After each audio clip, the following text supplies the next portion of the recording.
በስመ አብ ወወልድ ወመንፈስ ቅዱስ አሐዱ አምላክ። በስመ አብ ወወልድ ወመንፈስ ቅዱስ አሐዱ አምላክ። በስመ አብ ወወልድ ወመንፈስ ቅዱስ አሐዱ አምላክ። መጽሐፈ ግብረ ሕማማት መቅድም። የክርስቲያን ወገን የሆኑ ሁሉ በየዓመቱ ሰሞነ ሕማማትን ራሱን ከፈቃደ ሥጋና ከክፉ ነገር ከልክሎ በቤተ ክርስቲያኑ በመገኘት የሚተላለፉትን መልእክታት በመከታተልና በመሳተፍ በጾም፣ በጸሎት፣ በስግደት፣ በአስተብርኮት ይሰነብታል።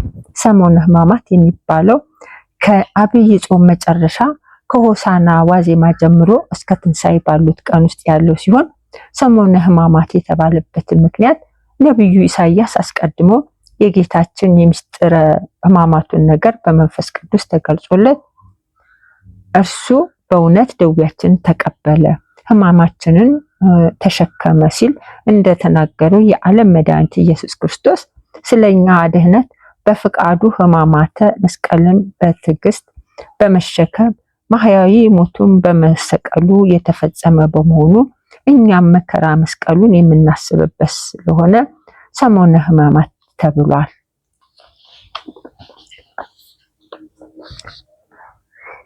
አንድ አምላክ በሚሆን በአብ በወልድ በመንፈስ ቅዱስ ስም በሕማማተ ሰሞን ሰኞ በነግ ስለ ዕፀ በለስ የሚነበብ ክቡር ንዑድ የሆነ ዮሐንስ አፈወርቅ የተናገረው ድርሳን ይህ ነው።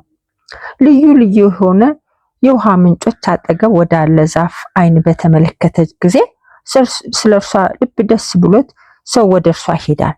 መጽሐፍት የማንበብ የሚያስተውሉ እንዲሁ ምሳሌ እመስላለሁ። እነርሱ በልቦናቸው በሐሳባቸው ይህንን ያስተውሉታል። እንደኛም በስጋ ያሉት ይሰማሉ። የከበሩ መጽሐፍትን ለማንበብ ልባቸው ያስቀናልና ወንድሞቼ እንዲህ ልትሆኑ ይገባል። አሁንም ከጌታችን ከኢየሱስ ክርስቶስ ዘንድ በቢታንያ በዕፀ በለስ ላይ የተደረገውን ድንቅ ታምር ስሙ። ቅዱስ ዮሐንስ በስጋ በዛ ባይኖርም ይህን ስራ በልቤ በመንፈሴ አውቃለሁ።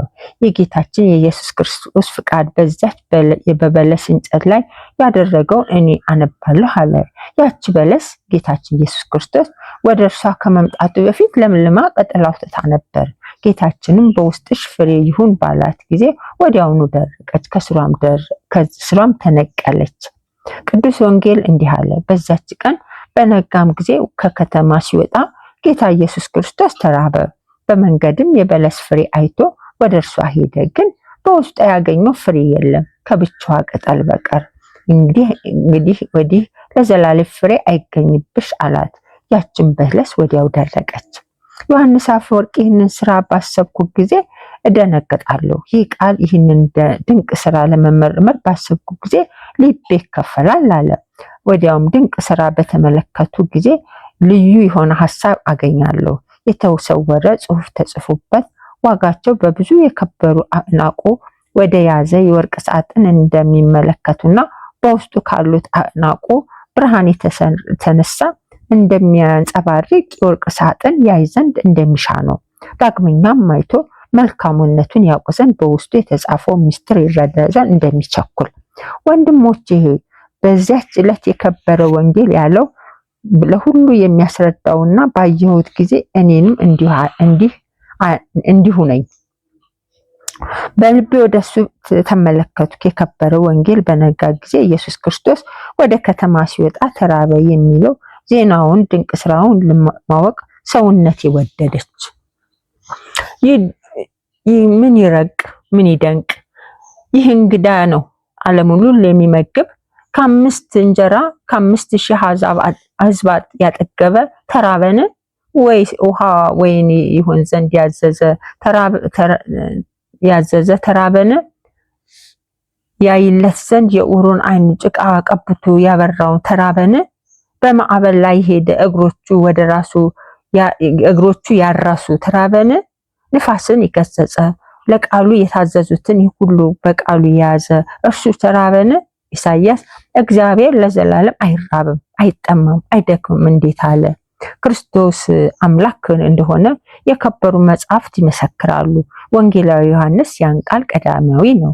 ያ ቃል እግዚአብሔር ዘንድ ነበር፣ ያም ቃል እግዚአብሔር ብሎ ነው ብሎ እንደተናገረ በመለኮቱ 5000 ሕዝብ ያጠገበ አምላክ በሰው አርያ እንዴት ተራበ? ለእርሱ ሁሉ የተገለጠ በመለኮቱም በሁሉ ቦታ ሙሉ ሲሆን እንደ ጸበለስ በፈቃዱ ወደ ጸበለስ በፈቃዱ እንዴት መጣ? እንደማያውቅ ሰው ፍሬ እንደሌላት በለስ መጥቶ አምላክ እንደመሆኑ በቃሉ ረገማት፣ አደረቃት። እስከ ዘላለም በውስጥሽ ፍሬ አይገኝብሽ አላል። ትእዛዙም ከነገሩ ጋር ወጣ። ወዲያውኑ ያች በለስ ደረቀች። ቃል ውስጥ የሰው ቃል ነው፣ ስራው ግን የአምላክ ስራ ነው። ወንድሞቼ ሆይ ነገር ግን ለተርጓሚዎች ለተመራማሪዎች ስለዚህች በለስ ዛፍ ብዙዎች ተናገሩ። እኔ እንደተናገርኩት ደግሞ ከእናንተ ምንም የሚሸሽገው የለም። እናንተ እንደምትችሉት መጠን እናገራችኋለሁ፣ አደርሳችኋለሁ ዘንድ እንደምፈቅድ። ይህ ቃል የከበረ ወንጌል ከተናገረው አይጎልምና እናገር ዘንድ እንደምፈልገው የተሰወረ ምስጢር የገለጠልኝ ተናገርኩ እንጂ። ያቺ የበለስ እንጨት ትድረቅ ብሎ የደረቀች አይደለምን? ወዲያው ታፍራ ይላት ዘንድ አይችልምን? ነገር ግን ይቺ እጽ ምን በደለች? ያን ጊዜ የፍሬ ወራት አልነበረምና የክረምት ወራት እንደሆነ ወንጌላዊ ማርቆስ መስክሯልና። ነገር ግን ምን ታላቅ ነገር እንደሆነ አይተናል። ጌታችን ክርስቶስ በአንድ ወገን ሲያከብሩት፣ በአንድ ወገን ይንቁታል።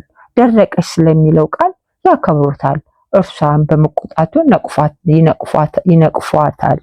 ነገር ግን ወንድሞቼ እጅግ ታላቅ ምስጢር ነው። ይህ ስራ ከልብ ከፍ የሚል ሰማያዊ ስራ ነው። ከተርጓሚዎች ብዙዎች የአይሁድ ጉባኤ እንደሆነች ተናገሩ። ጌታ ኢየሱስ ክርስቶስ የሃይማኖት ፍሬ ይሻ ዘንድ ወደ እርሳቸው በመጣ ጊዜ እንደለመለመች ቅጠል ከመጽሐፍተ ኦሪት ከነቢያት በቀር አላገኘውም ይላል። ከዘላለሙ ፍሬ አይገኝብሽ አላት። ወዲያው ደረቀች። ወንድሞቼ ሆይ ከዚህ ትርጓሜ የተነሳኔ እኔ ፈራሁ፣ ከእርሷ ጥቂት በመመራመር የሚከለክለኝ የለምና። የአይሁድ ጉባኤ ጌታችን ኢየሱስ ክርስቶስ እንዴት ረገመ? እርሱ መርቁ እንጂ አትራገሙ የሚል ሲሆን ይህን የአይሁድ ጉባኤ እንዴት ረግሞ ያጠፋል? እርሱ የሰው ልጅ ክርስቶስ ለማጥፋት አልመጣሁም የጠፋውን ለመፈለግ ለማዳን እንጂ ብሎ የተናገረ ሲሆን አንዱ እንደዚህ አልተረጓጎም። ምንም ነገር ቢበዛ የአይሁድ ጉባኤ ከስሯ ተነቅላ ደርቃ እንዴት ጠፋች ቢላችሁ መልካም ፍሬ ያለው አጽቅ ሐዋርያው ጳውሎስ ከአይሁድ ጉባኤ ወጣን እንለዋለን። ብዙዎች የምናውቋቸው የአይሁድ ጉባኤ ተመለሱ አይደለምን? ከእርሳቸው አይሁድ የወገሩት የሰማዕት መጀመሪያ እስጢፋኖስ የተገኘ አይደለምን? በጉባኤያቸው ውስጥ የሚከራከር የነበረ አይደለምን? አዊንና ሲኮር የተባሉ አርደት፣ ሌሎችም ብዙ ስማቸው በእኛ ዘንድ የታወቁ ከኛ ጋር እንደኛ መከራ የተቀበሉ የተጠሉ አይደሉምን? ነገር ግን እስከዛሬ እግዚአብሔር ከአይሁድ ወገን መጠራትን አልተወም። ጳውሎስ ሐዋርያው በመልእክቱ እንዲህ ብሎ መስክሯልና እግዚአብሔር ወገኖቹን ጣላቸውን? አልጣላቸውም እኮ እኔ ከቢንያም ወገን የምሆን የአብርሃም ዘር እስራኤል አይደለሁምን? እንኪያስ አስቀድሞ የወደዳቸው ሕዝቡ እግዚአብሔር አልጠላም። ነገር ግን ሁሉ በተፈጸመ ጊዜ አሕዛብ አመኑ ብሎ ተስፋ ሰጣቸው። እንዲሁም እስራኤል ሁሉ ይድናሉ። በእግዚአብሔር ዘንድ ስለኛ አይሁድ የተጣሉ አይደለም፣ በእነርሱ በደል እኛን ይቅር እስኪለን ድረስ። ራሱ ጳውሎስ እንዲህ ሲል መስክሯል። አባቶቻችን ስለመመረጣቸው ወንድሞቻችን ናቸው። የእግዚአብሔር ጸጋ እነርሱ መጥራት አልተወምና። ወንድሞቼ ሆይ አሁንም ስለ አዳም የምነግራችሁ ቃል ይፈጽምላችሁ ወዳለሁ አለ። አዳም በገነት እርቃኑን ውሎ ሳለ በየትኛው ቅጠል ነበር መሸፈኛ ሰፍቶ እርቃኑን የሸፈነ? ይቺ ቅጠል እንዴት እንደደረቀች አየህን? አዳም የለበሳት እርቃኑን የሸፈነባት አይደለችምን? ጌታ ኢየሱስ ክርስቶስ ወደ ለመለመችው የበለስ ዛፍ መጥቶ አዳም እርቃኑን የሸፈነባትን ቅጠሉን በቃሉ አደረቃት። አዳምን ድሃ ሆኖ ስላገኘው ንጹህ የሆነ የብርሃን ልብስ ሰጠው። ይኸውም ብርሃን ከውሃና ከመንፈስ ቅዱስ የተሰራ ነው። የበለስ ቅጠል አድርቆ የነፍሱን ድነት ሰጠው። ተድላ ደስታ ባለበት ገነት ፍጹም የሆነ የተድላ ደስታ ልብስ ተጎናጽፎ እንደ መላእክቱ ሕያው ሆኖ ሲኖር ከይሲ ያሳተችው አዳም እንዴት እንደዳነ አስባለሁ። ወዳጅ ሆይ አስቀድመን ወደ ተረጎምነው ነገር እንመለስ። የከበረውን ወንጌል በነጋ ጊዜ ጌታ ኢየሱስ ክርስቶስ ወደ ከተማ ሲወጣ ተራበ አለ። ሌሊቱ አልፎ ሲነጋ ጌታ ኢየሱስ ክርስቶስ ዓለምን ሊያነሳው ወደደ። ነቢይ እንደ ንጋት አዘጋጅቶ እናገኘዋለን እንዳለ ጌታችን ኢየሱስ ክርስቶስ በነግህ መጣ። ዓለም ጨለመ። ሞትም ከበለስ በኋላ በነጋ ጊዜ በፈቃዱ የእግዚአብሔር የጌትነቱን ብርሃን አጸናላቸው። በዚያው ጸኑ። ጨለማ ባደረበት የሰው ልቦና እውነተኛው ብርሃን በራ። ሰይጣን ወደ ፈተናቸውና ወደ ለያቸው የሰዎች ፍላጎት ገብቶ የመለኮት ሙቀት በመጣ ጊዜ ነቢይ ዳዊት ቅዝቃዜውን ማን ይቃወማል እንዳለ ከሰይጣን የሚገኝ የኃጢአት ቅዝቃዜ የሰዎችን ነፍስ ለይቷልና፣ ስለዚህ ነቢይ ውስጣዊ ልቦናና ኩላሊትን ፈትን አለ። እነዚያ በክዳታቸው ጠፍተዋልና።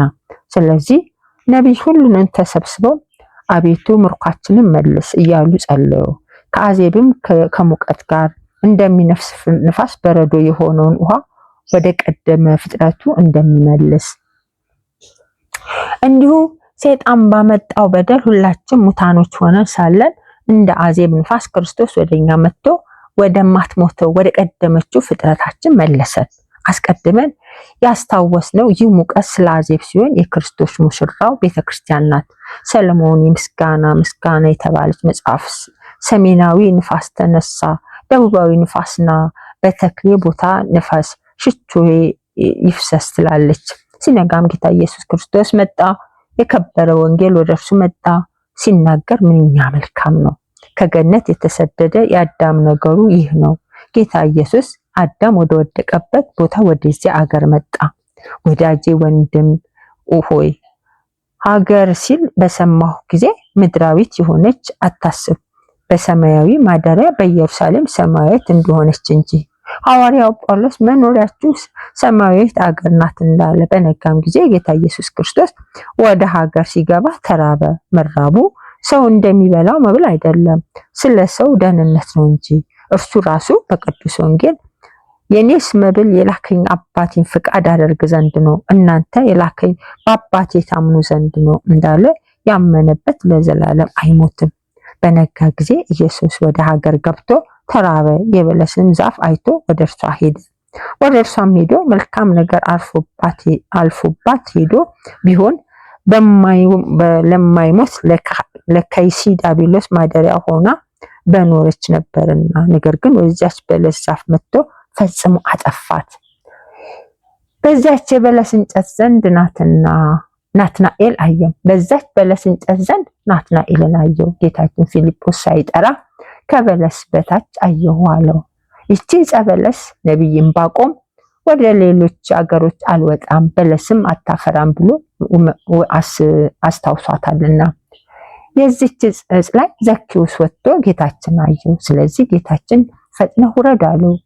ቅዱስ ወንጌል መልካም ብሏል። በለስ ለማለት መልካም ናትና፣ ነገር ግን በላዩ ላይ ለወጣ ለዘኬዎስ ሁሉን ታሳየዋለች። እርሷም የክፋትን የኃጢአት መገኛ መሰማሪያ ስለምትሆን ለሰፊ መንገድ ፍቃደ ሥጋ ምልክት ናትና ጌታችን ወደዚህ ሰፊ መንገድ ወጥቶ አጠፋት። የበለስ ቅጠል ሰፊ ደስ የምትል ናት። እንዲሁ የኃጢአት መንገድ ወደ ጥፋት የምትወስድ ሰፊ በር ናት። የበለስ ፍሬ ለመብላት በማላመጥ ጊዜ ጣፋጭ ነው። እንዲሁ ከኃጢአት ሲሰሯት ደስ ታሰኛለች፣ ከሰሯት በኋላ ግን መከራ ታመጣለች። የሚጠሯት ጊዜ ጣፋጭ፣ ከሰሯት በኋላ መሪር ናት። እርሷን ከመስማት ሽሽ።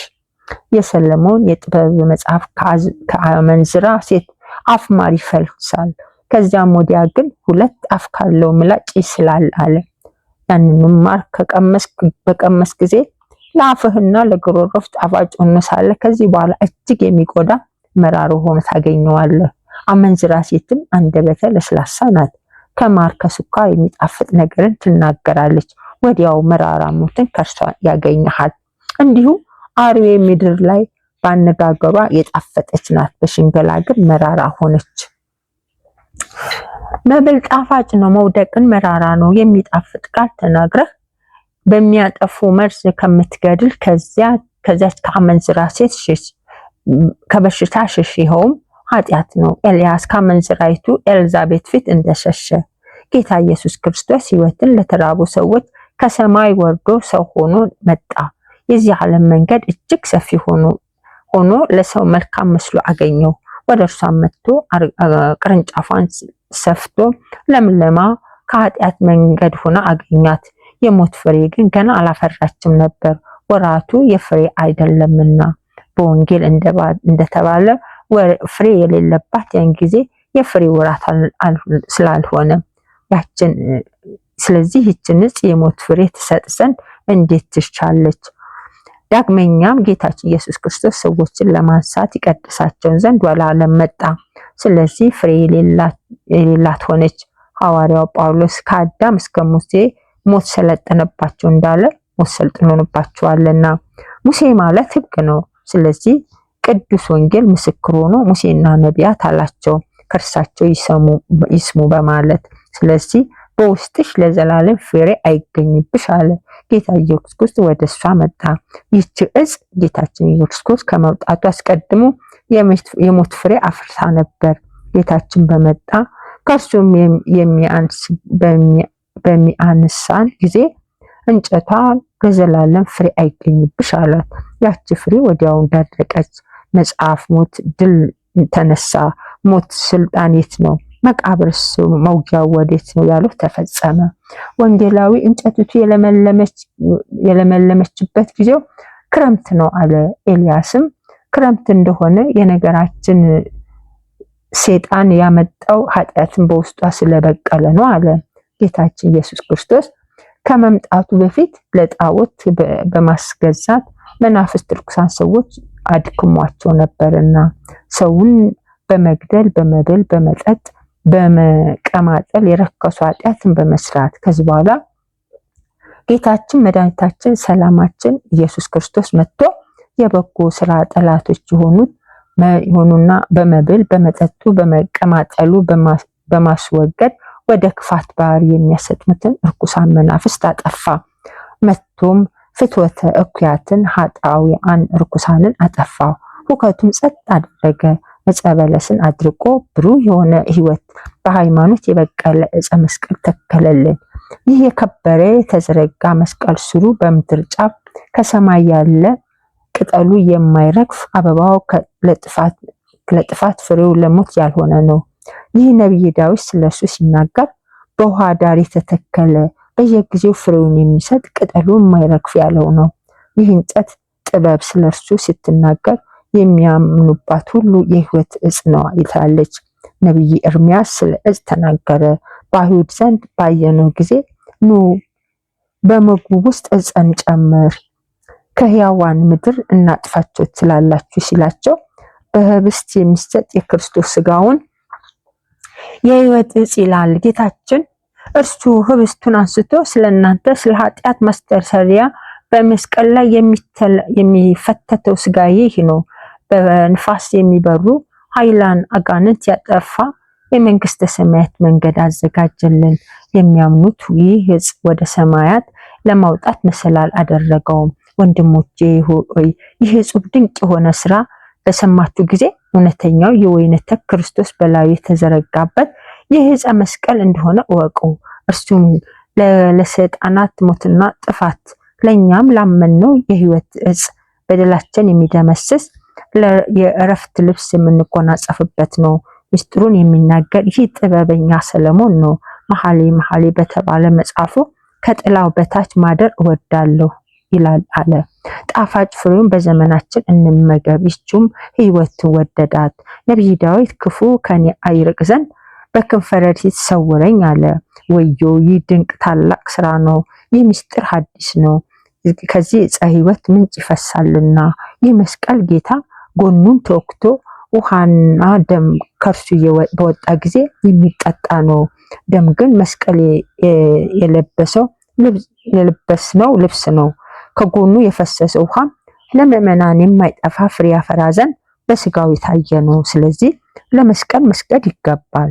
ይኸውም ሞይ የተመሰገነ የከበረ ዕፀ ነገስታት፣ መኳንንት፣ መሳፍንት ሁሉ የሚያከብሩት ነው። ወዮ ይህ የሰውን ፍጥረት ሁሉ የሚያጸና የተመሰገነ ክቡር መስቀል ነው። በእርሱም በመማተብ አጋንንት የሚሸሹበት የተረገመ ዲያብሎስ የሚደነግጥበት ነው። መላእክት ያከብሩታል፣ ሰማያት ያመሰግኑታል፣ ሐዋርያት ክብሩን ይናገራሉ። ቤተክርስቲያን ሽልማቷ ጌጣ ታደርገዋለች። እርሱ የክርስቶስ ባለቤት ክርስቶስ የተሰቀለበት ነው። የክብር ባለቤት ክርስቶስ የተሰቀለበት ነው። ለእርሱም ከሃሊነት፣ ገናንነት፣ ጽንፍ፣ ፍቅር፣ አንድነት ከባህሪ አባቱ ከአብ ከባህሪ ሕይወቱ ከመንፈስ ቅዱስ ጋር ዛሬም ዘወትርም እስከ መጨረሻዊቱ ቀን ለዘላለም በእውነት ይሁን አሜን።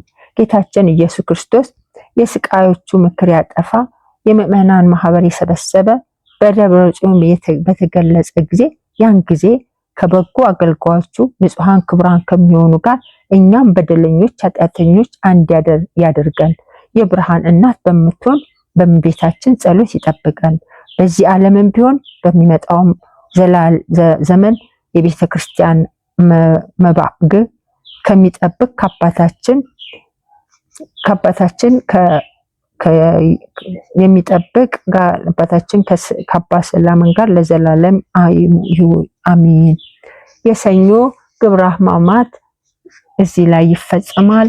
የማክሰኞን ደግሞ እንደሱ ፍቃድ በቀኑና እንደማለን። እዚህ ላይ ይቆየን።